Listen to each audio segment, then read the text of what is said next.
G'day listeners and welcome to another episode of the Scouting Australia podcast powered by Australian Property Scout Buyers Agency. I'm your host, Sammy Gordon, and today, guys, I'm joined back in the studio by big Mr. Jimmy Ibrahim. Mate, welcome back to the show. Sammy boy, g'day listeners. Good to be here, Sammy. Mate, good to have you back. I love what you've done with this new little mini series. Okay. The Dream House The Dream Home mini series. It sounds like Getaway, but for property. It does on podcasts. So, back on topic, guys. But today we're talking, as Jimmy said there, around the Dream Home mini series. And today's title, as you would have aptly read, is a 10 plus property portfolio actually the new dream home? I love that. Jimmy. You had me at Dream Home. You had me at... So, no, I was fascinated by this topic. I love the topic, Sammy, because it's very thought-provoking. And clearly we are pressure testing the notion. The dream home, has it changed? I'm curious. Our listeners out there, the great Australian dream, buy a house, the white picket fence, all that sort of jazz. Clearly through yourself and platforms like this, questioning the notion of whether or not that is actually true. Yes, mate. As more and more people move away from the idea and the prospect of home ownership and towards investing, we hear about obviously more and more people touting it, talking about it, focusing on building a portfolio before buying the primary residence. And I think the real question being in and around what we're dissecting today is building that portfolio the new dream home? Is dream home even still on the table and something people are even thinking about? Or are they just focusing primarily on building that portfolio first and foremost, or just in general? And not even worrying about the primary residence at all. Where do you think it all started from, the great Australian dream? Mate, back in your time, around about 0001, at the dawn of the ages. Are you saying I'm God, I created heaven and earth? No, because that would have been before 0001 when the first cockroach worked the earth. And when you and Australia so quick? And the cockroaches the producer is formed. She's disgusted. She's gone. She's disgusted as the face of the cockroach in front of me. Now, guys, when Australia was formed way back when in Jimmy's era, it was really discussed at the time about what is the great Australian dream, mate. And I reckon it's a block of dirt, 1,000 square meters on the fringe of the Aussie big capital cities. That's where we want to live, with a stack of VB and slab in the fridge. And Are we being inappropriate? I really don't know where we're going. I really don't care at the moment. Okay. In all honesty. So, but what we're saying is there was a certain point where people wanted their own patch of dirt. They wanted to have the white picket fence and call it home. Yes. And the government, what was there government incentives back in the day? I don't see if I keep saying back in the day, we're just asking for trouble here. We're asking for trouble. But okay, let's just cut that bit. Is the traditional Australian dream over? No. Why do you say no? Because it's still possible. It's just like, when? I think it's the thing. Like everyone wants what their parents have and they want it now, but they forget how long either it took their parents to do it, or the fact their parents most of the time haven't done anything else. Yeah. They may have bought their primary residence and they've owned it for a period of time. Maybe they upgraded it 3 or 4 times in their lifetime. But a lot of the time, that's all they have. And they're retiring on super that might be, $500 to $1 million, but that's it. Yeah. And they're retiring at 70, 65, 70, whatever it is. And yes, they have their dream home. Yes, they have their primary residence, but is it the dream home? Is it what you or I would consider a dream home? And I look at most of our parents, most of the older generation, and what they have as actual primary residences. And it's not what I would call a dream home. And so most people in their 20s, 30s, and 40s now starting out, they're looking at the same thing going, well, I either can't afford that, or that doesn't even tick the box of the dream home either. And so I think this is where the real conversation has come back to, is it really around building a portfolio that can provide this in the longer term? Or is it literally just build a portfolio to provide the lifestyle that I want, and either worry about the primary residence down the track or not even worry about it? Yeah. Be a bit more of a, move around, live where I want to live, whether we use a portfolio to pay the rent to live in a nice area, or have the ability and the flexibility to be able to move wherever they want as well. I think so much more of it boils down to that, and having that freedom now, and the lifestyle benefits that come with having built a portfolio that can provide a passive income to do that, as opposed to anchoring myself to something with a multi-million-dollar loan attached to it that probably still isn't even what I really want from a primary residence anyway. Do you think just because of the household income ratios compared to house prices, because that's blown out so much, do you think that's why the downfall of that being, everyone back in the day, I mean, I don't even know what the house price to income ratios were. That far back. Do you know what they were? I mean, definitely weren't as bad as they are. In the early 90s, they were 2-to-1. It was a 2-to-1 ratio. Wow. So like that was just in the 90s. Yeah, I think that was early 90s before that massive inflationary spike in the early to mid 90s. But I'm pretty sure around about 1990, it was a 2-to-1 ratio. So if you earned $50,000 a year, a house was $100,000. So it's definitely achievable. I mean, everyone, why wouldn't you want to have your own bit of dirt? For sure. And it was because there was like inflation wasn't as crazy as it was. There's a lot of different factors that changed a lot of the different times. CGT came into like CGT exemptions and negative gearing came in the late 80s. And they came in to combat a lack of actual available rental properties and also to drive people towards trying to go out there and invest and actually start to build a bit of wealth, like a bit of a wealth creation, on that side. But that ability to offset income or offset losses in a property portfolio versus income and CGT exemptions effectively being able to, have 50% of your properties or profit. Let's say you buy for, in those days, or even convert it to today's dollars, buy something for $1 million and it doubles to $1 million and you got a 50% capital gains tax exemption. So you don't pay tax on $500,000. When that came into effect, and if we rewind 35 years to 1990, the equivalent of $1 million property now is probably $100,000 property then. So it would have been $100,000 property doubling to $200,000. They would have had that $50,000 exemption, which would be the equivalent roughly today to us at $500,000. So, bringing things like that in would have automatically put like a very heavy, amount of stimulation into the economy and into the market specifically to then drive this next run of growth. When you then throw on the, things like it was primarily a lot of the big banks. There weren't very many small banks. Now, then gradually coming in over the next, the ensuing decades, bringing out products more around investments and being able to, buy investments, leverage higher, mortgage insurance, all this sort of stuff. It just became easier and easier to get access to debt, leverage it higher. It became more of an actual strategy rather than the great Australian dream before that was purely just buying your own home. And paying it off, right? And paying it off. And that's why those 2-to-1 affordability ratios in Sydney were readily available. It's crazy, right? Whereas now you look at like Sydney's at like 15-to-1. 20-to-1. In some of the blue chip areas, it's like 30-to-1, 40-to-1. And like, this is the biggest thing that people don't understand because it's just like, well, how is that even possible? If it's like 15-to-1, 20-to-1, 30-to-1, how's it even possible for anyone to get in, let alone 10-to-1, which is crazy, right? So you're making $100,000 a year and you're in your property in your area at a 10-to-1 ratio, 10 times your income, is $1 million. Or you're making $200,000 in a 10-to-1 area, that's $2 million. Or if it's 15-to-1, we're talking $3 million. Now you might ask, well, how can anyone actually afford to buy a home in a 15-to-1 ratio area if you're making $200,000 a year? Because most people would think $200,000 a year is a lot of money. It's simple. It's generational wealth. And it's people upgrading over a 30-year time frame where they may have finally bought something for, they might have bought something for 500 and then it doubled to $1 million and they sell it down, take on another $500,000 worth of debt in the next decade and go from $1 million to 1.5 or 2. And then the next decade they do it again. So it took them 30 years to bunny hop from $500 or $1 million property to a $3-4 million property. And so it's not a direct 10-to-1, 15-to-1 or whatever in that scenario. It's an ensuing time frame and sort of like wealth jump and bunny hop during that time frame that might have been a 30-40 year play for those people, 20, 30, 40 year play, whatever it is for those people. But that's how that's why it looks so warped.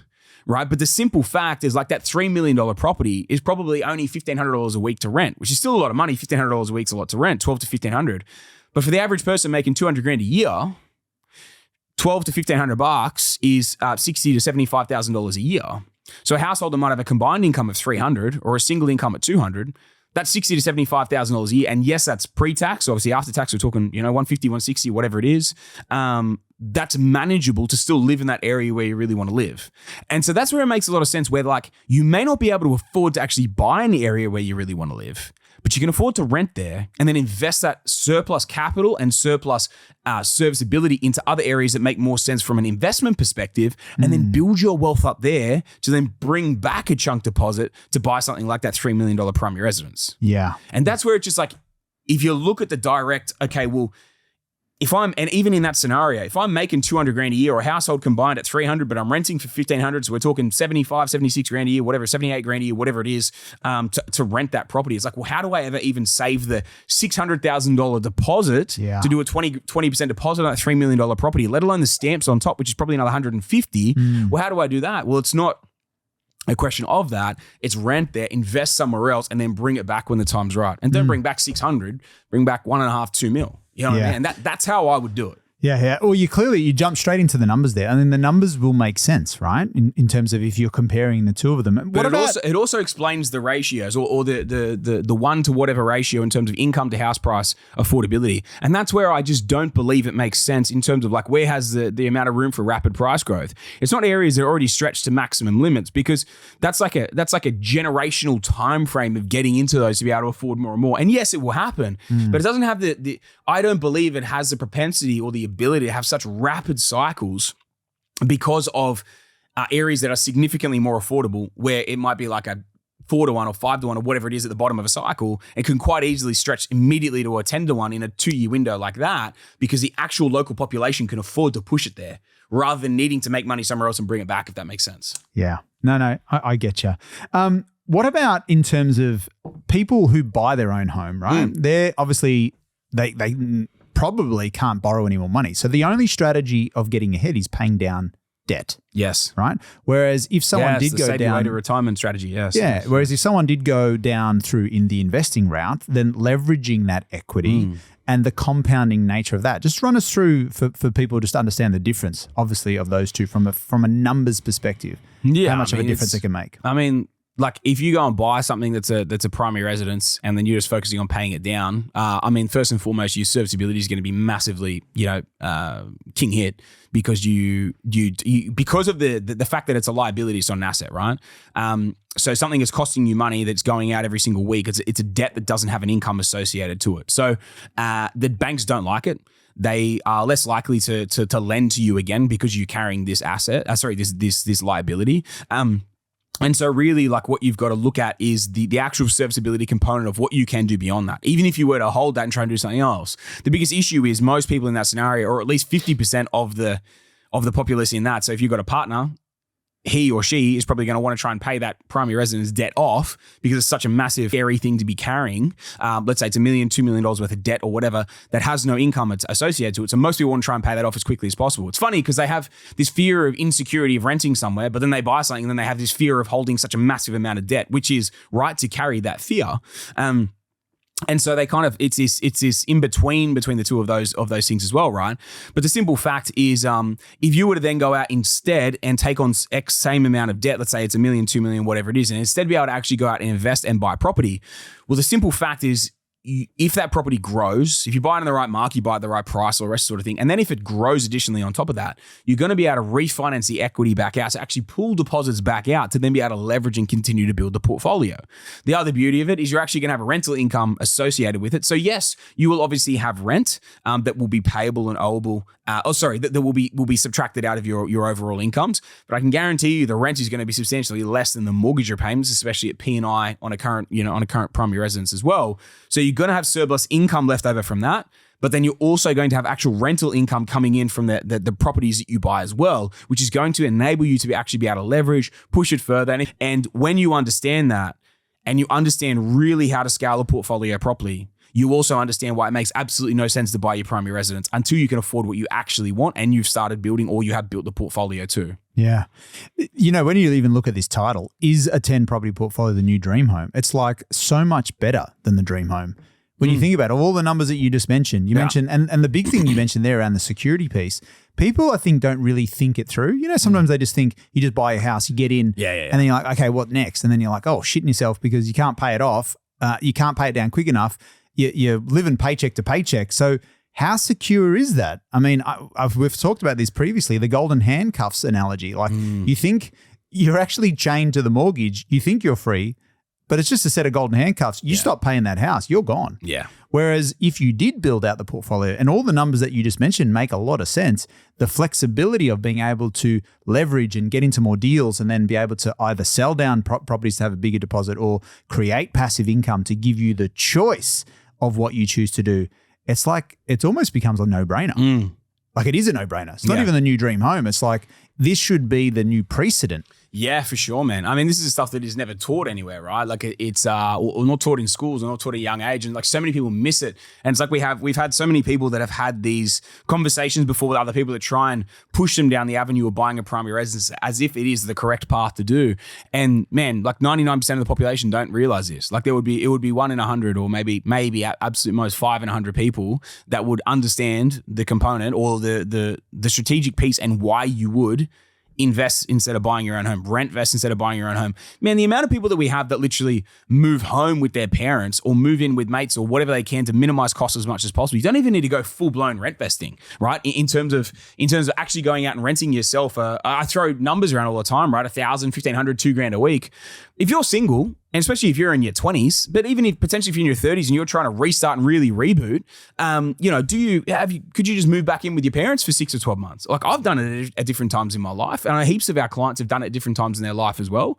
A lot of people have sold out of their primary residence to go and rent almost the same product, or go rent something slightly nicer in a better area with a better house that they actually like, but they've sold down the primary residence to do it. But it's like, there's so many different avenues and facets within this, showing that people have made this sacrifice for massive improvements in the net result that they're going to get out of it as well. Whether it's for 6 months, 12 months, 24 months, 5 years, whatever it is, like if it's going to significantly change, if you had to sacrifice for 5 years, and that might just be moving in with a mate or something like that, or depending on your age with your parents, whatever it is, it's like, and I know 5 years is a big number to throw out there in terms of who you move in with, but exactly 6 months, 12, 24, whatever it is in that scenario, it's what could be a massive needle mover for you to get to the next phase. And I've had clients do it before that they might have got 2-3 properties in and they kind of suck from a serviceability piece. So we might move a couple of chess pieces within it, but then they also might just move back home for 6 months or 12 months to get a crazy serviceability boost, because all of a sudden their net expenses drop through the floor, and then they're able to actually take that forward, that borrowing capacity forward,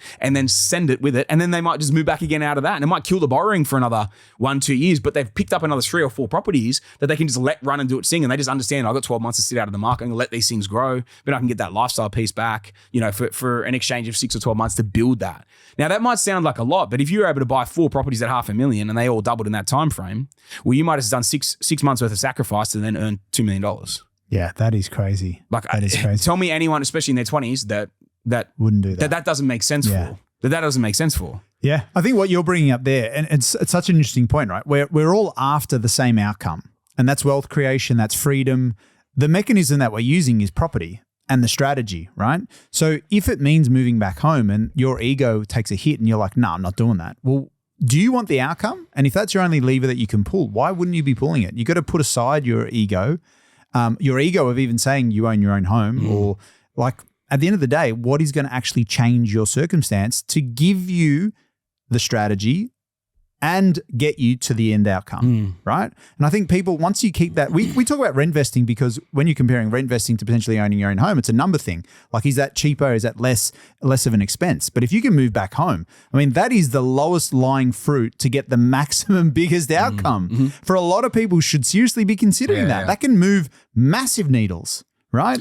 What are you prepared to do? Are you prepared to sacrifice 6 months, 12 months? I mean, I did it. When I finished working on cruise ships, I was back at home for 5 years starting my business. Yeah. I didn't want to stay at home. You're still there, aren't you? Yeah, still there. Still there with everyone, my cousins. So are you prepared to do that? And I think you put it really well, Sammy, about, making those kind of sacrifices in order to get the outcome that you want. Yeah. Man, 100%. And look, I think one little thing to sort of throw into the equation there, which I don't think I've ever really spoken about before as well, is when I actually moved out of my house at 27, before I moved into the rental that I did move into, I actually did go back home for about 6 months because it was such a massive serviceability boost from my primary residence that I then rented out. So then I had another $650 a week, whatever it was, $600 a week, $700, whatever the hell it was, coming in, plus move back home. So literally direct zero expenses. I bought about 10, 11 properties or something like that at the time. I just went on a massive spree for like 6 months, and all I was doing was working. I'd buy properties, I'd work, I'd buy properties, I'd renovate, and I just did that. So I was barely didn't have a life anyway. All I was doing was going hard with the investing front, working my ass off, doing the renovations, everything in that circle. So for 6 months, it didn't really matter. And that was my commitment at like 27, 28. That was a final round out I did before, combined with the sell down of my first property down in Wollongong. It was just like that perfect storm of everything sort of coinciding. Sold a negative geared asset, moved back out of a primary residence, rented that out. So I dropped my lowest performing from a cash flow, rented out the primary residence, which is actually the lowest performing from a cash flow, the biggest net loss you can have. Moved back in home to zero expenses, and then went out and supercharged the portfolio with quite a number of properties, with many of them being cash flow plays. All of a sudden, there was this huge swing in cash flow overall, and the portfolio turned from something like 20 something grand a year negative to something like 60 odd K a year positive, with literally all those steps in play, probably over a 12-month window. And man, it was just like, it was a no-brainer. And when you run it down like that, and this is the thing, when I came to that point, that was when I really started strategizing. That's what I understood. I had a perfect storm of the correct broker and the correct accountant coming into my life at that time. And then I just like made all these, I always talk about like chess pieces on the board, right? I moved all I'd literally almost think like the chessboard is set. I had a dummy spit, threw everything off. There's nothing on there. And then you put it all back exactly where you want. That's pretty much how I played that 6 to 12 months, right? And that's how almost anyone can if they have a look at it and they're stuck on a chessboard. It's like, okay, sweet. Primary residence, negative geared assets, like all things that I've held for a long time. They've got massive capital gains within them that they're not pulling the lever on. What have you got on the chessboard that you could pull the lever on or smack off the table or whatever it is to then reset it in your favor? And when you actually have a good assessment of that, and this is the thing, when you throw it in almost like an analogy in a story like that, it's like, okay, sweet. Well, this actually starts to make sense of if you literally do throw things off and it produces this, or it throws this back into the portfolio, this back into serviceability, all these different things, it starts to make a bit more sense in terms of what is possible when it comes to actually properly pulling levers. I think this is where people like, they stick their head in the sand of going, oh no, like the one thing I'll never touch is the primary residence. The one thing I'll never touch is the first property I ever bought. Actually in business, and you're going to make emotional decisions, emotional, irrational, childish decisions rather than business-like, unemotional decisions that are actually going to give you a result. Because it's one or the other. Because everything else is bullshit. It doesn't make sense. So it's making that decision in terms of what is actually going to give you the biggest and best outcome, nothing to do with what something makes me feel like. It's as simple as that. And the quicker that you make those decisions and take that shit off the board, the quicker that you're going to get outcomes bigger and better than anything you've done before. But it's completely unemotional. That's how you have to assess everything in your portfolio. That's the thing I love about the way you operate, Sammy, with School of Property and Australian Property Scout. Even before we've actually bought a property, the strategy piece always happens first. And understanding what you need and those pieces, like the chess piece, you need to know a few steps down the line. Any chess player knows that they're already thinking multiple steps down the track. That's why strategy is so important. Yeah. There's no surprises why people don't get a 10 property portfolio. I mean, the stats are against you. What is it? Less than 92% of investors end up in one or two deals? Yeah. So what makes you think you're going to be in that small percentage to have, 10, you're less than, 0.1%? Well, I think it's 6. At 6, you're at 0.1% of all property investors in Australia. And that property investors in Australia is 2.5 million people, right? So like that's 0.1% at 6. So 10, we're probably talking about 0.001% of 200,000. So I think it's literally like, I think it's something like 15,000 people own 6 or more properties. So we're probably talking about 5,000 people in Australia that own 10 or more properties. It's crazy. Yeah. 5,000 in a 27, 28 million people now, 27 million people now. So if you think you're going to get to that without some expertise around you and the right strategy, you're kidding yourself. And that just reemphasizes the whole mantra of what we do: education, execution, strategy. So I think what people miss is the fact that the entire game is strategy, right? Yes, it can all be devised by different people and workshopped and built and everything by different people, but it's all strategy, right? I think that's the biggest thing, that like, even literally the selection of asset that you put into the portfolio, what you pay for it, all of it all comes down to strategy. Because you could go, oh, yes, sweet, well, I'm going to buy in this area, or I need this style of property. Yes, sweet. Okay, cool. But like, let's say it's worth 500K and you pay 500 or 510, right? Versus 470, 480 or something like that. Well, that, 7-8% variance, or 30 to 40K variance across the board, across 10 properties. Well, now we're talking $300,000 to $400,000 variance, right? Let alone having the incorrect broker or the incorrect accountant or having the incorrect knowledge yourself. It's all strategy. The entire piece is strategy. It's the whole reason I built School of Property. It's because I saw people, I had the same conversation 8 times a day with people that did not understand, and I had to repeat myself the same time, every single time, again and again, because people don't understand it, because this information isn't out there, isn't readily available. Because like I said, there's like probably less than 5,000 people that own 10 or more properties. And how many people are out there who own that 10 or more properties are actually willing to part with the advice they got there? Very, very few. You know what I mean? So it's like, it's understanding this concept completely, or as close to completely as you can to at least keep yourself moving forward until you keep working those pieces out. Man, the whole thing comes down to strategy. 10 plus property portfolio, it's everything. Strategy is everything. You can't fumble your way to 10 property portfolio. You can't push through closed doors, or it will take you as long as it took me, which was nearly 10 years. Yeah. You know how to do it properly. You can do it in 2, 3, 4 years, depending on where you're starting from. Well, I mean, look at me for an example. I'm a classic example. I fiddled and fumbled and stuffed up things for many years until I started working with you and had the wrong team around me. I had the wrong broker. I had the wrong accountant who wasn't even in property. The broker, when he combated me with terms of what you needed to do. Did you really? Yeah, 100%. Everything you brought to me, go, oh, no, you're saying this is the wrong thing. I go, mate, how many properties do you have? Correct. No. Yeah, mad. Okay, sweet. So who are you listening to? 100%. The broker that I used cross-securitized the loan for the second deal that I did. So everyone's working against you. And it actually reminds me of a client that... No, everyone's working against you. Everyone is working to the level that they're capable of. That's a better point. Including yourself. Yeah. 100%. So you made that mistake as much as they did. I did. That's the ownership piece that so many people aren't willing to make. And that's why I said strategy from the absolute start is absolutely crucial. And you wanting to stay with your own team, even though I told you time and time again, is what brings you unstuck and what brings so many people unstuck. And you fall to the level of your actual experience, and you fall to the level of what you're willing to do and what you're willing to change. You weren't willing to change those people. You got stuck. Yeah. It's as simple as that. And I don't mean to say that in any sort of way of putting you down with it, but it's a simple reality that is why 92% of people get stuck at 1 or 2 properties, is because they're not willing to take on the advice, or they think they know everything. Look at who one of your best mates are, and you still didn't take my advice. I'm trying to think of, is this a euphemism? Like, did I actually? No, I'm talking literally because I can't remember what example he's talking about. I remember, yeah, because there's so many of them. How long ago did you change your accountant? No, that's different. No, recently. The accountant. That's different, folks. No. I know I'm getting fired up today. It's a day to get fired up, but I mean, it's we talk about people making mistakes and having the right people in their corner regardless, and still making the wrong decisions. And mate, you've done exceptionally well in the last 5 years. Let's be frank with it. But could you be significantly better off if you didn't make the early mistakes because you just did what I told you to do instead of sticking with the people that you'd been with for 5 years or 10 years? But bringing it to a more relevant example recently, this is exceptionally relevant. Yes, because I had a call with a particular client who was looking at working with us on a discovering call. Okay. And because, nice. As you know, when we refer brokers and accountants, we're not referring them because we're trying to keep it in-house and make any referral fees or any of that sort of rubbish. We're getting people in touch with people who know exactly what you need to do. And this particular person didn't want to use or was against moving away from their broker. And their broker wasn't experienced in property. And I just thought to myself, here is a young guy who is choosing to work with someone who hasn't done what he's trying to do and just doesn't understand what he needs. And if you think about less than 1% of investors have 6 or more properties, how many brokers do you think are out there that are working with that 1%?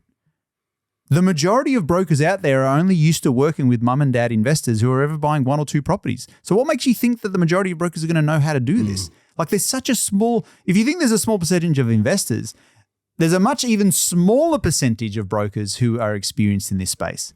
Man, I've schooled brokers on this. That's my who've combated me and told me I'm wrong. And I'm like, okay, no worries. And you love that. You love when people say you're wrong. 100%. You do love that. And then they get stuck. Both the client and the broker. Because the broker tries to do it as well, you get stuck. I fucking told you, mate. You know what I mean? And it's like, man, I could not reiterate your point enough because it is so true of people get stuck in this space of thinking they know everything, right?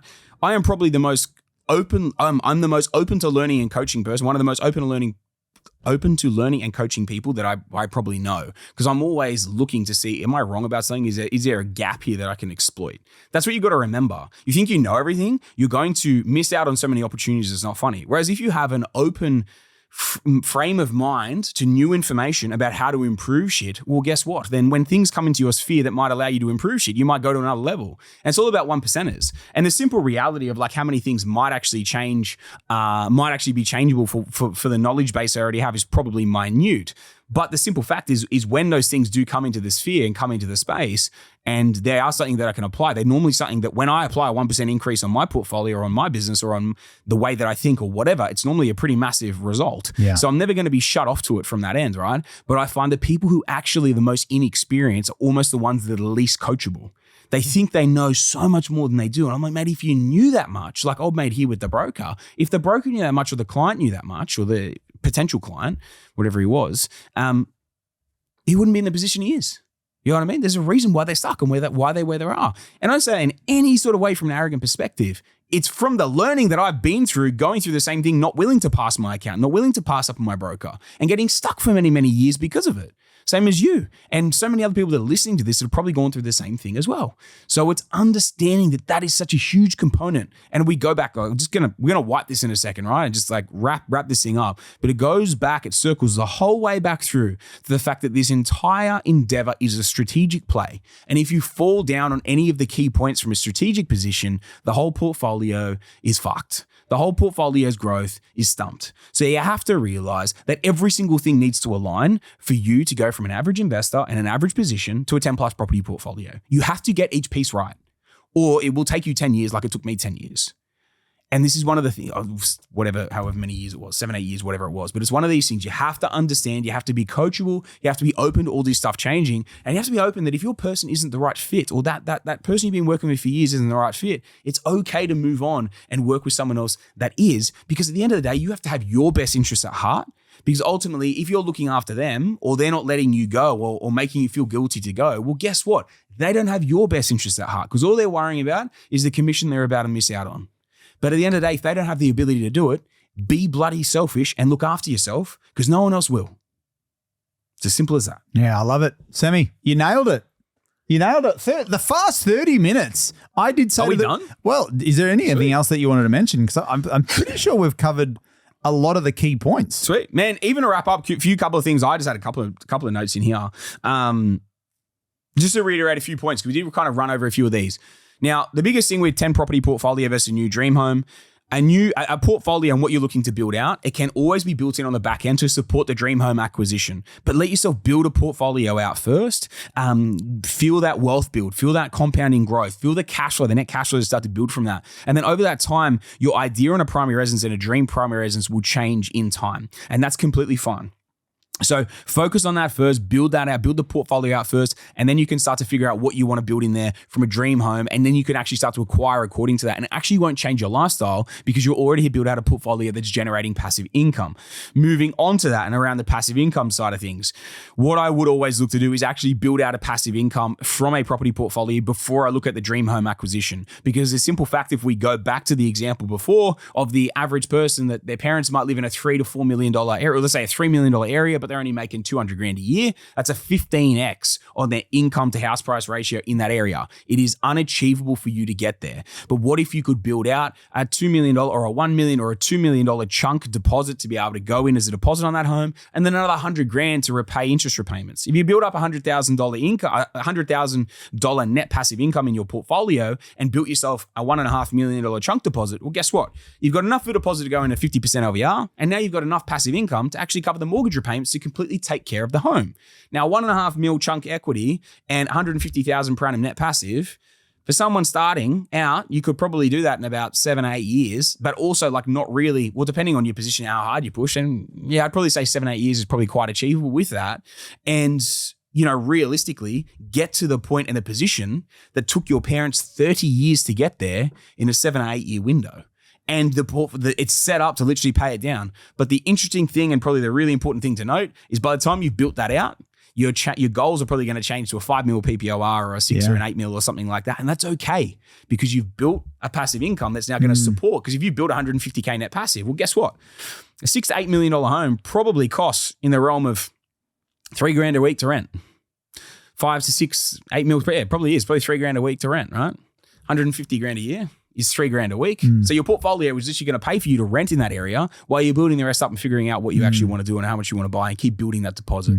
So focus on building the portfolio first to generate that net passive income, because the lifestyle piece for most people is the most important, and it can actually support that style of lifestyle if you want to from a renting in that area whilst you're building up the rest of that capital base. So you can actually get there a lot quicker than you think. The interesting thing also with that point, Sammy, is that not only have you got the passive income to actually hold that property, but if you did want to pay off that property, even though you bought it a lot later in the piece, you're actually going to pay it off earlier. For sure. Than if you did buy it straight away. So it's achieving both objectives. When you think about it, it's a no-lose situation. You're building the portfolio.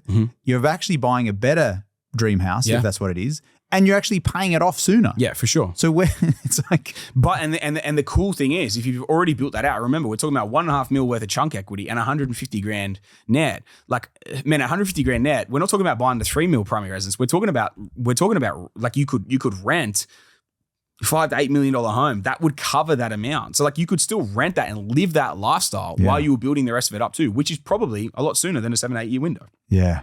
So I think that's really cool, man. But it's a great point to make. And I think like the biggest thing to remember, guys, primary residence versus, you know, building out a large portfolio first. The biggest thing to remember is the bunny hop methodology and how long it will take you to actually get into the dream primary residence, what you actually want or what you think you want in today's dollars, of going and buying the primary residence now and bunny hopping your way through the process every 5 to 10 years of stepping up from a 1 to a 2 and then a 2 to a 3 or a 4 or something like that.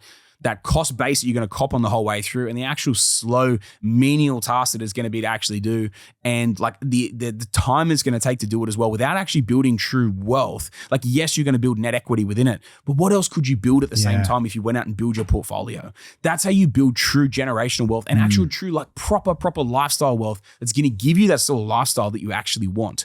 So when you look at the combination of the two things and you look seriously at, you know, building that thing out first, and that thing out first as an absolute priority, the game now changes from just owning a 2 or 3 or a $4 million primary residence to owning that or more, plus actually something that's going to provide your lifestyle piece from a passive income perspective the whole way through too. I love that. So for me, it's an absolute no-brainer.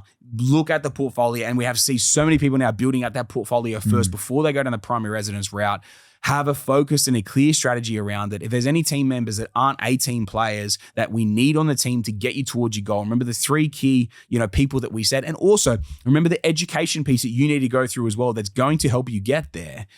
Remember, you need to get all those things right to actually get to the net result that you're chasing. What would you say, just quickly, because that bunny hop approach, right? It all starts with your first property. If you're going to do the bunny hop, most people are buying their first home and they're using all the stimulus from the government, the first home buyers grant. And a lot of people say, look, let me just use the first home buyers grant. I'll buy that and then I'll start investing. Just the wasted time. When you think about how much money you're actually going to get from that first home buyers grant, don't be seduced on such a trivial amount of money and what you're actually really missing out on. What would you say to some of the listeners who might be thinking that?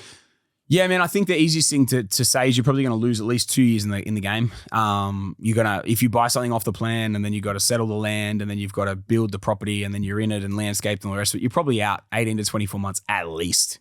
And then by the time you get in there, what are you going to do? Sell it straight away or try and refinance the equity? What if it hasn't grown? What if you overpaid? What if, you know, the build cost went up by $500,000, sorry, by 50 grand in the meantime as well, or all these different scenarios that are very, very realistic that could happen. The simple fact is going down that avenue will stunt your growth without a doubt, if not kill it completely. Because if we're talking 2 years, you got to remember, money loves momentum, right? Money loves momentum, velocity of money. The quicker you move it, the quicker you get wins, the quicker you compound it, the quicker it grows, the more your confidence builds, the more you're willing to roll the dice and push it harder and harder from that perspective as well. But the more wins you bank, the more confident you get, the quicker that you literally will build in an extremely positive way. You go out of the market for 2 years, very unlikely you're going to get back in. Or it will take you 12 months to build the confidence up to go back in again. Or 12 months to convince the partner to allow you to pull the equity to go back in again. Now all of a sudden we're 3 years down the track. Remember, money loves confidence. It loves momentum. That is literally what allows you to build and build and build. And if I look at my trajectory, I don't know if anyone's ever seen, what's his name? What's the old bloke's name? Buffett, right? Warren Buffett's buddy trajectory. You see his trajectory and they say a hockey stick, right? There's a hockey stick and there's a fucking cliff face. And it's like barely down the bottom moving. And then all of a sudden the shoot up trajectory of his is absolutely phenomenal, right? If you look at all people who build their confidence through the game of wealth creation and then because what happens as well is you get better and better at it. You understand it more and more. And you remember the money loves momentum and it loves that continual movement, right? Over that period of time, as the confidence builds, as the knowledge base builds, and as the momentum builds, that's where the hockey stick comes in and absolutely shoots up. The longer you leave it, the slower you are, the more you go, oh, I'm gonna use the grants. Mad. Like it's while you're doing that, everyone else is light years ahead of you. Yeah. So you could save or get your grant or save your 10 grand or 20 grand or whatever it is. It's just like, it's irrelevant. In my mind, grants are completely irrelevant to wealth creation. It's no different to trying to save your way to retirement. That's all a grant is. It's saving. It's man, all it's going to do is stunt your growth, slow you down. Money loves momentum. Yeah, I love that. Well, Sammy, I think we've nailed it. Anything else that you wanted to mention? Man, I'm good. I'm done and dusted, mate. 40 mins pretty much on the dot. I'm very happy with that. Anything from yourself? No, I think we nailed that. Mate, very, very happy with it. Listeners, I hope you enjoyed today's episode. I hope it gave you a little bit of clarity as well. If there's anyone you think could take some value out of this next episode in the Dream Home mini-series, please send it on to them. See if they like it. Send us through any feedback. As always, guys, if you loved it, you think someone could take some value out of it, make sure you send it on to them and keep sharing the love of the Scouting Australia podcast. Now, guys, until next week, that's a wrap with Big Jimmy on another episode of the Scouting Australia podcast.